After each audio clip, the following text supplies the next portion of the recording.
Visakha TDP ఆఫీసులో తెలుగు మహిళలు వినూత్న నిరసనకు దిగారు. వైసీపీ నేతల మాస్క్లతో మెడలో మద్యం సీసాలు వేసుకుని మహిళలు నిరసన తెలిపారు. సోషల్ మీడియాలో మహిళలను కించపరిచేలా పోస్టులు పెట్టడం పట్ల వారు ఆందోళన వ్యక్తం చేశారు. టీడీపీని వైసీపీని డర్టీ పార్టీగా అభివర్ణిస్తోందని, డర్టీ వ్యక్తులున్న పార్టీ వైసీపీ అని తెలుగు మహిళలు ఆరోపించారు. ఎంతమంది అండి మహిళా వేధింపులు గురి చేస్తున్నారు? నాయకులే ఇలా ఉంటే సభ్య సమాజంలో మహిళలు ఎవరండి గౌరవిస్తారు? ఈరోజు నాయకుడు తల్లిని ప్లేనరీ పెట్టి బయటకు తరివేశాడండి. రాఖీ కడుతున్న చెల్లిని బయటకు గెంటేశాడండి. వీళ్ళండి మహిళలు గౌరవిస్తారట. ఒక్కసారి ఆలోచన చేయండి.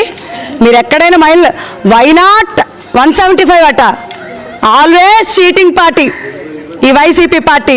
రాసలీల పార్టీ, కామాంధుల పార్టీ ఏమైనా ఉందంటే అది వైసీపీ పార్టీ.